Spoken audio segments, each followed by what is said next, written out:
প্রাচীন প্রত্নতাত্ত্বিক নিদর্শন কুষ্টিয়ার ছাউদিয়া শাহী মসজিদ। এই মসজিদ নিয়ে আছে নানা গল্পকথা। মুঘল আমলের অপূর্ব কারুকাজময় এই মসজিদ দেখতে দূর দূরান্ত থেকে আসেন দর্শনার্থীরা। তবে বছরের পর বছর সংস্কারের অভাবে হারাতে বসেছে এই মসজিদের সৌন্দর্য ও জৌলসতা। তাই দ্রুত সংস্কারের উদ্যোগ নেওয়ার দাবি স্থানীয়দের। কুষ্টিয়া প্রতিনিধি শামীম হাসান খানের পাঠানো প্রতিবেদনে বিস্তারিত। দেওয়াল জুড়ে নিপুণ আলপনা, কারুকাজের শিল্পের ছোঁয়া আর পাথরের খোদাই বলে দেয় এটি মুঘল আমলের স্থাপত্যের নিদর্শন। কুষ্টিয়া ছাউদিয়া শাহী মসজিদ এখনও টিকে আছে অতীত ঐতিহ্য নিয়ে। মসজিদটির মূল কাঠামোর মধ্যে 3টি সুদৃশ্য গম্বুজ, 3টি দরজা ও শতাধিক মানুষের নামাজের জন্য 3টি কাতারের ব্যবস্থা রয়েছে। নির্মাণকালের সঠিক ইতিহাস জানা না থাকলেও এই মসজিদ ঘিরে মানুষের আগ্রহ অনেক। এলাকার মানুষের দাবি, ইরাকের শাহ সুফি আদানি ইসলাম প্রচারের উদ্দেশ্যে এই অঞ্চলে আসেন মুঘল আমলে। ছাউদিয়া গ্রামে তিনিই নির্মাণ করেন এই মসজিদটি। এছাড়া অলৌকিকভাবে এক রাতে মসজিদটি নির্মাণ নিয়েও আছে জনশ্রুতি। এটা তো ভারতবর্ষ ছিল, হিন্দুর বাস ছিল। তখন ওই দেশের থেকে বিভিন্ন জায়গায় বিভিন্ন আউলিয়া বিভিন্ন জায়গায় বাংলাদেশে ছড়িয়ে পড়ে। তখন এখানে শাহ সুফি আদানি মিয়া চৌধুরী এখানে আছে ওনার মাজার, ওনার উপলক্ষে এই মসজিদটা নির্মাণ করে। এটা চুনসুরকির গাঁথনি, পাতলা পাতলা হেড, চুনসুরকির গাঁথনি। আগেকার যারা আমাদের কাছারি ছিল, এখানে বিল্ডিং ছিল, সবাই চুনসুরকির গাঁথনি। এই মসজিদটা আজ থেকে আপনার 1200 সালের এদিকে আপনার এখানে একটা মাজার আছে, ওনার নাম হচ্ছে শাহ সুফি আদানি মিয়া চৌধুরী ওরফে মোহাম্মদ আলী।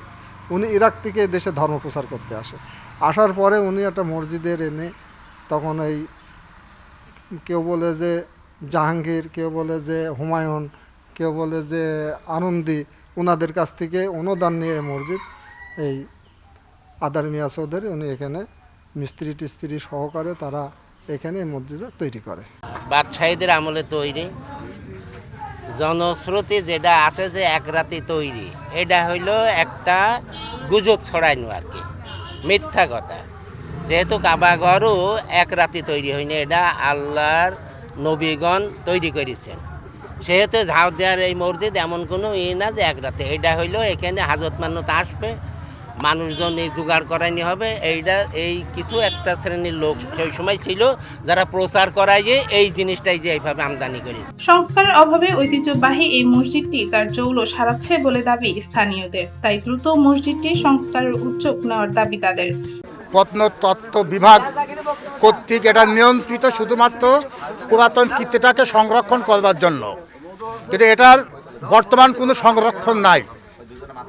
ফলে এখানকার স্থানীয় যে 5 ওয়াক্ত নামাজে মুসল্লিরা বিভিন্ন সুযোগ সুবিধা থেকে বঞ্চিত হচ্ছে।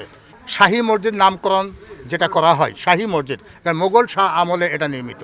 এই বাংলাদেশে যতগুলো এই ধরনের মসজিদ আছে সব মসজিদকে বলা হয় শাহী মসজিদ। একটি কথা, ওইটা ওই মোগল সম্রাট আমলে, মোগল শাহ আমলে এগুলো নির্মিত, যার জন্য এর নামকরণ দেওয়া হয়েছে শাহী মসজিদ। মসজিদ তৈরি নির্মাণ সম্পর্কে কেউ জানে না, এবং এই মসজিদটি কখন তৈরি হয় এটাও কেউ বলতে পারে না। তবে আমরা শুনেছি অনেক পুরাতন এই মসজিদটা, এবং পুরাতনভাবে যখনই যেই আসিছে দেখেছে যে এই মসজিদটা হয়েছে।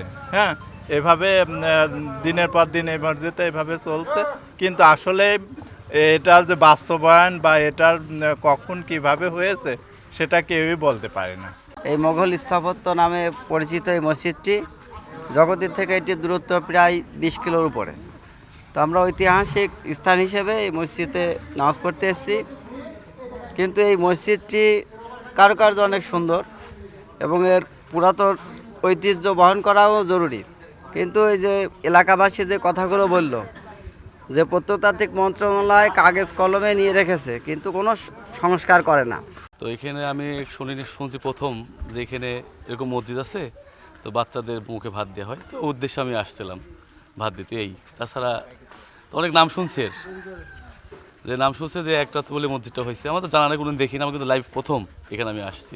তবে প্রত্নতাত্ত্বিক বিভাগের নিষেধাজ্ঞার কারণে মসজিদটির সংস্কারের কাজ হাত দেওয়া যাচ্ছে না বলে জানান উপজেলা নির্বাহী কর্মকর্তা। আল্লাহ তাআলার বাণী, ওয়া আবুদুল্লাহ ওয়ালা তুশরিকু বিহি শাইআ, যে তোমরা আমার ইবাদত করো, আমার সাথে কাউকে শরিক করো না। আপনারা জানেন পৃথিবীর শুধুমাত্র 3টা মসজিদের ব্যাপারে বলা হয়েছে যে এই মসজিদে নামাজ পড়লে এত সওয়াব। তার মধ্যে আমরা কাবা শরীফের কথা শুনে থাকি, মসজিদে নববীর কথা শুনে থাকে এবং বাইতুল মুকাদ্দাস যেটা ফিলিস্তিনি মসজিদে অবস্থিত, এই 3টা মসজিদের জন্য আলাদা ফজিলতের কথা বলা হয়েছে। আর দুনিয়ার সকল মসজিদের মর্যাদা একই। আপনারা আসলে যারা এই মনোভাব বা এই আকিদা নিয়ে আপনারা ঝাউদিয়া শাহী মসজিদে আসেন, আমি মনে করব যে অবশ্যই আপনাদের শিরকের গুনাহ হবে।